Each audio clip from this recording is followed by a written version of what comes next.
ChatGPT এক বছরেই পুরো পৃথিবী বদলে দিয়েছে। পড়াশোনা থেকে শুরু করে কর্মক্ষেত্রে সবখানেই রাজত্ব করছে এই এআই। কিন্তু এই সাফল্যের আড়ালে লুকিয়ে আছে এক গভীর বিতর্ক।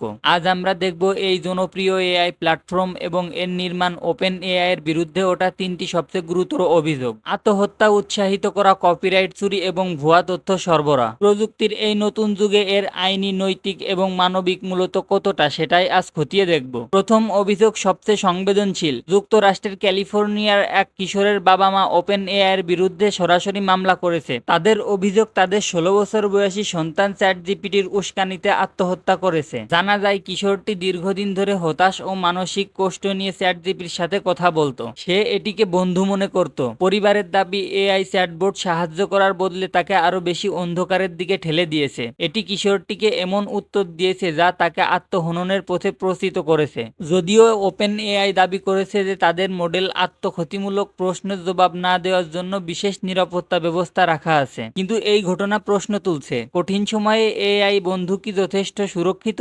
এই মামলা প্রমাণিত হলে এআই এর ভূমিকা নিয়ে বিশ্বব্যাপী মানসিক স্বাস্থ্য ক্ষেত্রে বড় পরিবর্তন আসতে পারে। অবশ্যই মনে রাখবেন, আপনি বা আপনার পরিচিত কারো যদি মানসিক সাহায্যের প্রয়োজন হয়, তবে দ্রুত কোনো পেশাদার মানসিক স্বাস্থ্যকর্মী বা হটলাইনে যোগাযোগ করুন। কোনো চ্যাটবোর্ডের উপর নির্ভর করবেন না। দ্বিতীয় অভিযোগটি এআই এর বাণিজ্যিক ব্যবহারের ভিত্তিকে নাড়িয়ে দিয়েছে। তা হলো কপিরাইট লঙ্ঘন। চ্যাটজিপিটি এবং অন্য লার্জ ল্যাঙ্গুয়েজ মডেলকে প্রশিক্ষণ দেওয়া হয় বিলিয়ন বিলিয়ন ডেটা দিয়ে, যা ইন্টারনেট থেকে সংগ্রহ করা। এর জেরেই মামলা করেছে বিশ্ববিখ্যাত সংবাদপত্র দ্য নিউ ইয়র্ক টাইমস। তাদের দাবি, ওপেন এআই তাদের অনুমতি ছাড়া কোনো ক্ষতিপূরণ না দিয়েই তাদের তৈরি কন্টেন্ট ব্যবহার করছে। চ্যাটজিপিটির উত্তরগুলিতে অনেক সময় হুবহু নিউ ইয়র্ক টাইমসের আর্টিকেল অংশ দেখা যাচ্ছে। এই মামলাটি এআই এর ভবিষ্যৎ নির্ধারণে গুরুত্বপূর্ণ। এটি কপিরাইট আইনের সেই পুরনো বিতর্ককে আবার সামনে এনেছে। এআই মডেলের ট্রেন্ডিং ডেটা হিসেবে মানুষের তৈরি কন্টেন্ট ব্যবহার করা কি ফেয়ার ইউজের মধ্যে পড়ছে, নাকি এক ধরনের কন্টেন্ট চুরি?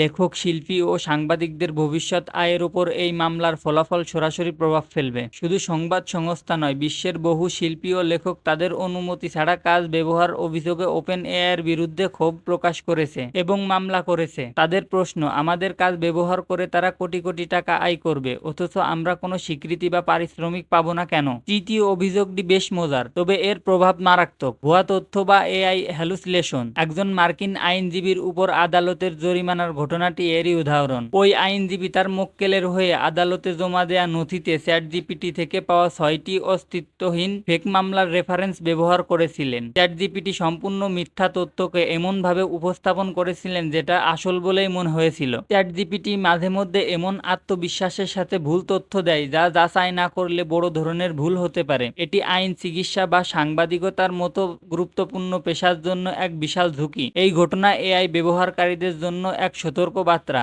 এআই এর উত্তরগুলি সুপার সার্চ ইঞ্জিন নয়, বরং এর তথ্য সবসময় ক্রস চেক করা আবশ্যক।